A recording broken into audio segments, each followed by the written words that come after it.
All right, so wanted to discuss a little bit about in-memory computing, how folks are using it today, and maybe what we see as some of the future trends for the technology. So what I'd like to do is I'll ask a question, if you guys can just pass the microphone down and answer that, and we can pass it back on the next question, so everybody can get a chance to go first. So first question for the panelists is, how is in-memory computing currently impacting your business and your industry? Is this on? Oh, and sorry, before we start that, can everyone introduce themselves, please? Hi guys, my name's Rob. I'm the Middleware Head of Development and Data Grid for Barclays. I'd like to thank Tim, because I'm going to be repeating a lot of the stuff that he said. Thanks, Tim. So the question was, how does in-memory computing affect my industry? So my industry is banking. My area is primarily investment banking. So as Tim was saying, there's two main drivers that we see for banking and investment banking. So the first is regulators. We have a large number of regulators. They have a lot of regulations. Someone mentioned yesterday things like PSD2, MiFID II, the Fundamental Review of Trading Book. And what the regulations all have in common really is they increase the amount of data that we have to process and the speed that we have to process it at. The other big driver we have is the market. So we have startups, we have fintechs.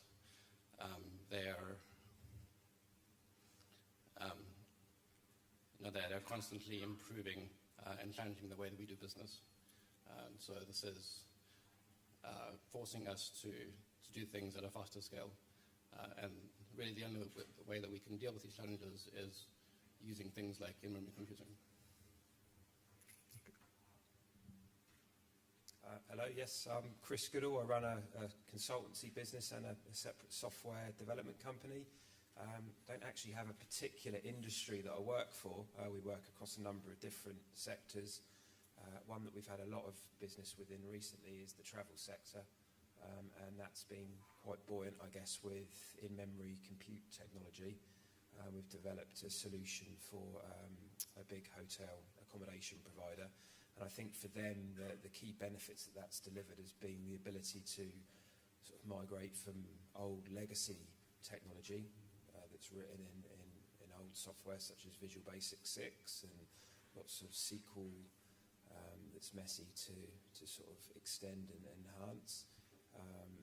The in-memory compute technology has given the opportunity to sort of move to a proper scalable platform that can deal with very high levels of or high volumes of traffic, but also with a predictable and linear scale characteristic, I guess, with the actual platform itself. So it also allows them to do it in a phased approach. You don't have to sort of switch one system off and switch another on. That can be done in parallel, which I think has been very important given the sort of risks and the 24/7 nature of the business.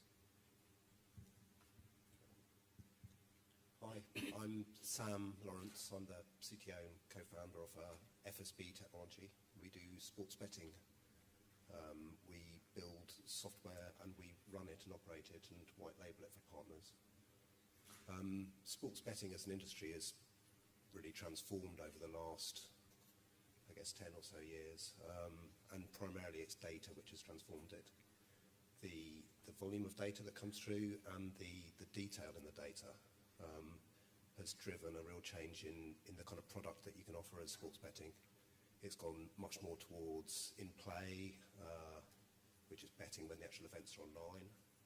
There's been a huge drive to actually have far more coverage of sporting events. And the kind of data which is captured as well. I mean, it's really, really detailed data from football matches, for instance. You can capture, the distance travelled by players. You can capture exactly where the ball is. You can bet on all of those things. So with that data, there's got to be far quicker processing on the fly to actually try and work out probabilities, which are then ultimately turned into the odds for calculating the returns. So there's some big calculations going on. I think also the shift to mobile And actually, I guess the change in regulations globally as well, something that's shared with the financial sector, has really opened up the industry and just driven far more traffic, far more volume. Thank you. My name is Lieven Merckx. I'm IT architect for electronic banking in Belgium. And how did IMC in memory computing change our business? I think, honestly, we don't have a choice. Some of our applications are today, I would say, 25, even 30 years old. They contain all our business logic of a bank. We don't want to rewrite them. But from the other side, we have a very big tsunami of internet demand coming. More and more mobile users, increases 7 times the use of the internet. But also open banking. There will be more and more fintechs exploiting the same data.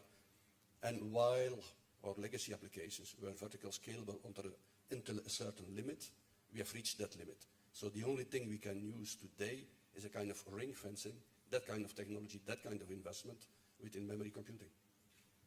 Okay, good. Next question. You go ahead and hang on to it. Yep, I'm good. What do you see as the most valuable future use cases of in-memory computing in your business and in your industry? It's more of the same, really. So there's always going to be more regulations coming in. So the big use cases for us are already risk calculations and regulatory reporting. So we do a lot of risk calculations. There's various types of market risk. So we are concerned with what happens when the currencies change, or the exchange rate changes. What happens if the interest rate goes up or down? What happens if the commodity price changes? What happens to if the stocks and shares go up and down? And on the other side, we have credit risk. So what is the risk that our counterparties won't be able to make the trade?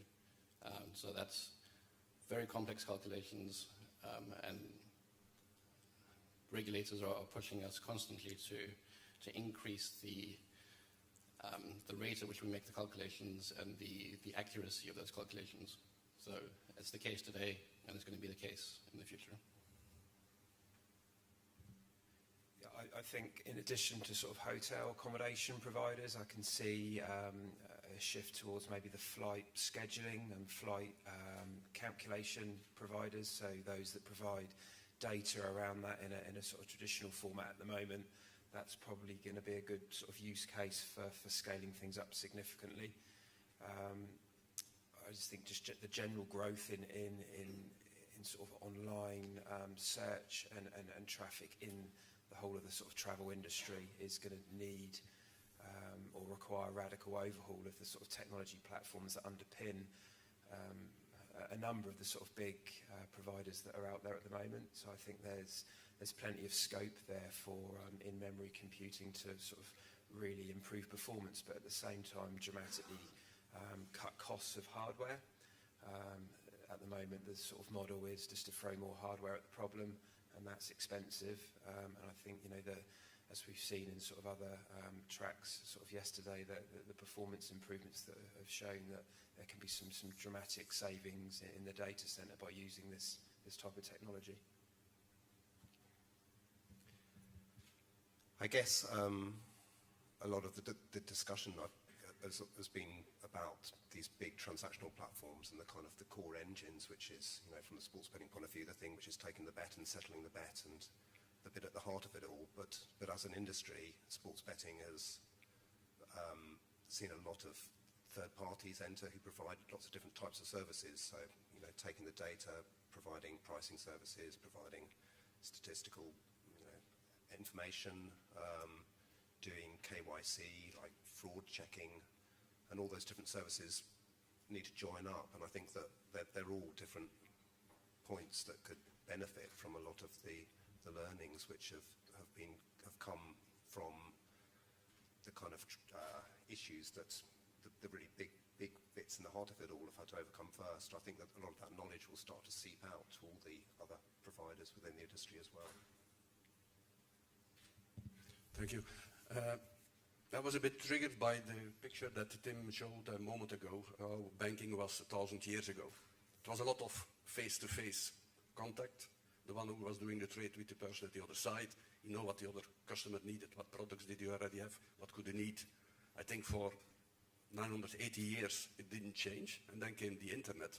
So previously you had a trust relationship with your bank branch and the person in front of you, who was most of the time the same person. Now we got the internet, and instead of passing 10, 15 minutes in the branch, you have maybe a short session of 1 minute on your mobile device. So the bank has a very small window of opportunity to sell you something else and maybe to give you something that you need. And that means that that kind of information should be available in a split second. And I think there in memory data grid is the helper to solve that problem. Okay, good. Next question, as you're looking at those potential use cases in the future, what do you see as the most important enablers for more effective in-memory computing usage, be it hardware, software, processes, whatever? So the obvious one is the cloud, right? So banks aren't in the business of running data centers. We want to do banking. So if we can outsource the management of hardware to companies like AWS or Google or Microsoft, then that frees us up to do what we want to do, which is adding business value.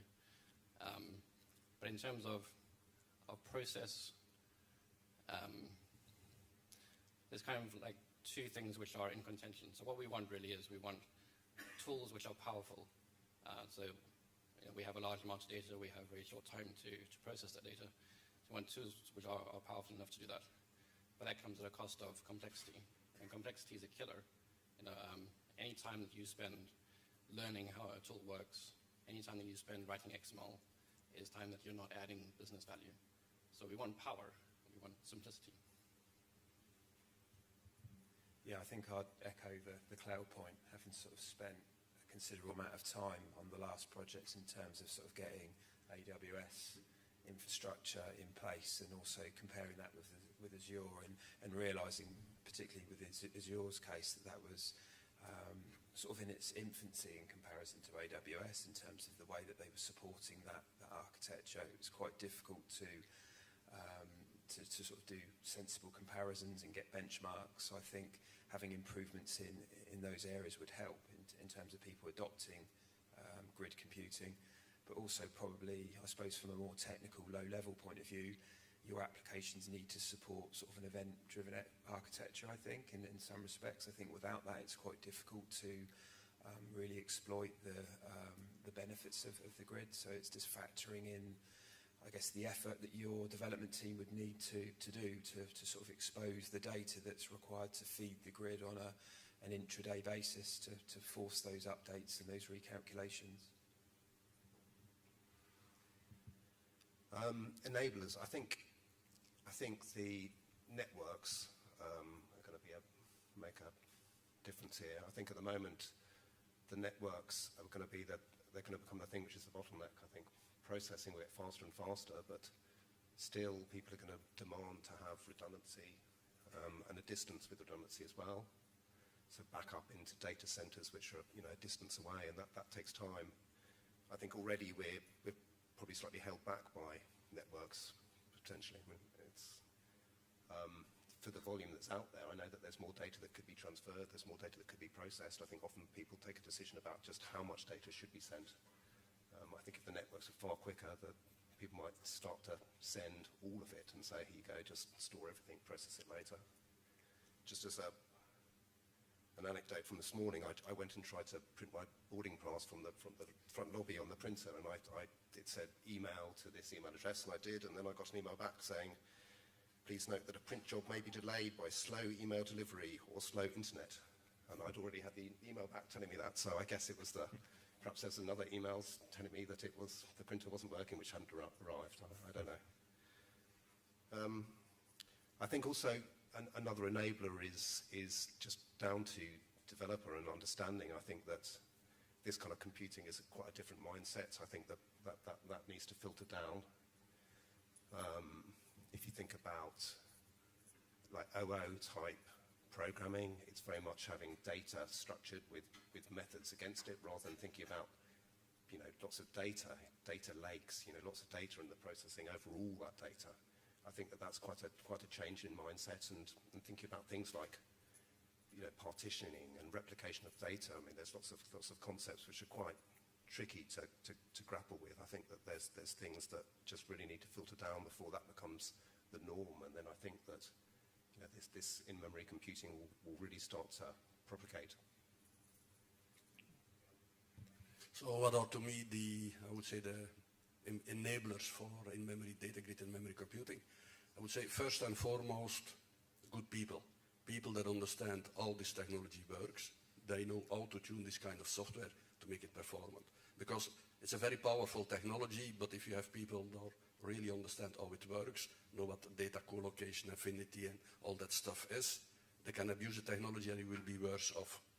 Besides that people aspect, there is also some technology evolution that we expect. As since this technology is sitting in the front, facing all our customers, we need really good solutions for DRP, disaster recovery, high availability, hot deployment, and I think there is still space for evolution on that aspect. Okay, next question for the group here. Has in-memory computing been overhyped? And if so, how? I think it's been underhyped, if anything. So in my experience, it tends to get lost in the deluge of other technologies out there. You know, so there's a huge amount of technology in the cloud space. There's an overwhelming of technology in the Hadoop space, in the big data space. So I think the in-memory computing message is lost a little bit. And what I see at my bank at least is less so on the investment bank side, more on the retail side, is there's still this old mindset of we start with the database. We build applications starting with the database. And when we get to the point where we don't have enough performance, then we put a cache in the front, right? And what I'm trying to encourage is this mindset of in-memory computing is not just a cache. It's something that can replace your database. It's faster, it's more scalable. You don't have to worry about relational mapping. You know, you just put objects in, you get objects back. Why wouldn't you do that? So I think if anything, we need more hype, not less. Yeah, I don't see either way really. I think it's sort of an evolution of where we are. There's more capability available in the marketplace now for memory, for disk, for cloud-based computing. It seems to be the right time for it to evolve. It's based on sort of sound principles of sort of scalable architecture and all of those things that I guess techies would understand, and it sort of makes sense. I mean, so I think what was said at the keynote previously, that maybe in-memory computing is always been in-memory computing in some respects. There's just the enablers there that are now available. Yeah, both great points. I think I don't think it's been overhyped. It's not a term which I think has just been kind of thrown around quite in the same way as, you know, perhaps things like Internet of Things or AI. Is hearing a lot about that recently. I think another good point that Rob made about just the migration to it. I mean, I think that with a lot of these systems, it's very difficult to make wholesale changes to platforms, and I think that it's trying to find a way of introducing some of the benefits of this computing and this approach. I think caching is the most obvious point where it can really help a lot of different applications quickly. But no, I think there's plenty more scope for hyping it. I don't really have an opinion on the hype. I don't know when it really started in memory computing, but I think there is already a time delay between the first time we talk about in-memory computing and the first realizations. I think we have passed the curve of disillusion, and now we are coming more and more to realistic implementations. But I think also other vendors or other kind of patterns in-memory databases are extending their capabilities with a kind of in-memory storage. So I think the competition will be hard for pure in-memory computing and relational databases that are also evolving. Okay, so we heard some about machine learning and artificial intelligence yesterday in the keynotes. Where do you see the intersection between in-memory computing and machine learning and AI, and how it might impact your business? So there was a great talk yesterday by the guys from Simplicity and Resist Labs talking about how they're using machine learning to do fraud detection.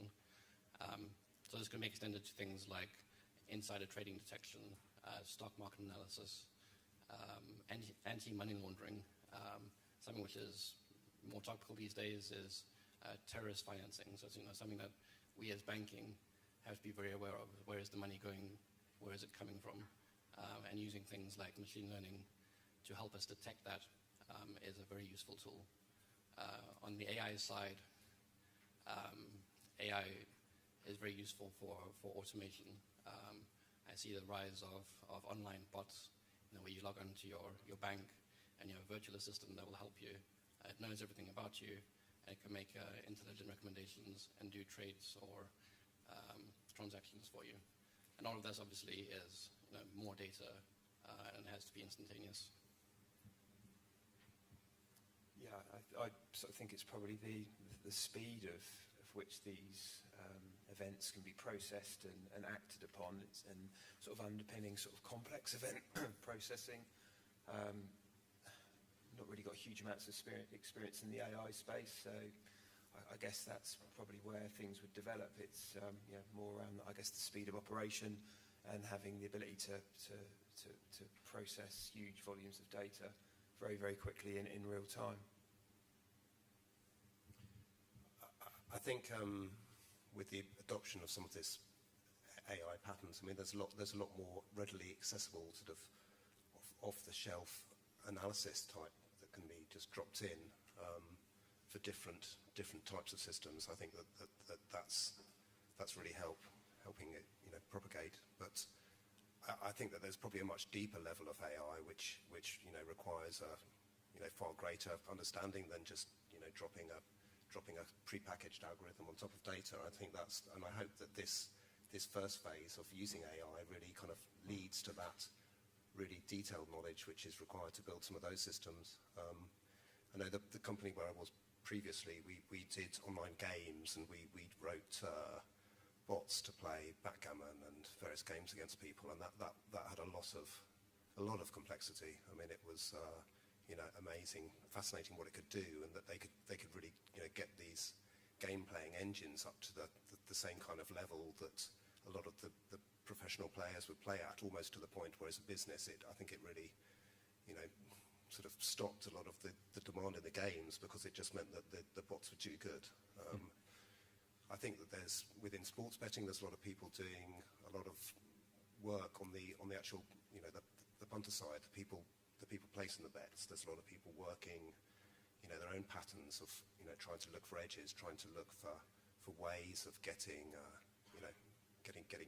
returns within this industry. And I think that's probably also an area, but that's not really the companies or the big platforms driving that. That's the consumers actually adopting this too. We are trying to apply machine learning in the bank for e-fraud analysis. We are just starting experimenting with it. I'm not 100% sure it will show to be usable, because the data that you need to find this kind of e-fraud patterns is very rare. And after that, probably the e-frauder will adapt this way of working. So I'm still curious to see if we find something that is future-proof. There is another aspect of machine learning which is more analyzing the marketing data and the data we have today, is to define cross-selling opportunities. Like if you buy a book on Amazon.com, it tries to find out which are the other books that you are interested in. So also in banking products, we are trying to find the next best product that would be interesting to you. It's also called machine learning, but it's not based on neural networks, because normally we associate a lot machine learning with neural networks. Okay, and then one other topic we heard mentioned yesterday was the Internet of Things. How might the Internet of Things and in-memory computing impact your business? So as Lieven mentioned a couple of times, there was a huge growth in the number of transactions that we saw when the move to mobile happened. So with the move to Internet of Things, so being able to pay using contactless cards, being able to pay with Apple Pay or Android Pay or Samsung Pay or X Pay. There's already a huge boost, and it's only going to increase in the number of microtransactions that we have to process. If you add on to that the rise of the smart machines, right? So at the point where you can ask Alexa, or you can ask Alexa to order things for you, but the point where your fridge orders you milk because it can see that you're out of milk. So all of those microtransactions obviously mean, first off, there's a huge security implication. So we have to, how do we make sure that that is secure and we can trust where it's coming from? But it's also, again, a huge increase in the amount of data that we have to process. So that's where in-memory computing comes in. Yeah, I think it's probably the vast array of payment opportunities for sort of hotel accommodation and being able to process that in real time, and maybe adjustments to schedules for your trip and other sorts of travel, transportation add-ons that might be calculated in real time depending on where you are. Also with sort of flights and scheduling data depending on the airlines, and having the sort of various feedback loops for all the different parts of that sort of workflow that happens to do with the flight, and all the luggage handling, etc. All of these bits of information that need to feed into the overall sort of transaction from the user's point of view, and having that processed and passed back. With sports betting, I think that one aspect is actually how the data is captured from sports. I think that there's been a lot of innovation there. I mean, you can have players that are having their heart rate captured and sent back and sent along with other information about their position and their speed and everything else as well. I think that's one bit. It's not really this same bit of thinking about the Internet of Things as devices almost capturing data without us knowing that they're capturing data, which I think is often what it kind of means. I don't quite know on the sports betting side. I don't think anyone's going to be opening their fridge and placing a bet anytime soon, but it'll see. I think with a lot of these technologies, it's very difficult to predict where the innovation is going to come from, and I think just actually having the tools out there, having the mechanisms out there, will probably give a lot of people the opportunity to go and think of great ideas. Yeah, I think there is a certain potential in the Internet of Things. We don't see the killer apps yet coming. I think already we have the intention to use more the mobile device as a feed for information to the bank to help us. You will use your card as an NFC device to authenticate yourself to do your payments. Maybe we'll use your GPS location. We try to prepare as a bank for that kind of apps if they are there tomorrow, and maybe tomorrow your automatic driving car will pay your speeding ticket through your bank. I don't know. Okay, very good. Well, I'd like to thank the panel. These are also all members of the conference committee, so if you could give them a round of applause, I'd appreciate it.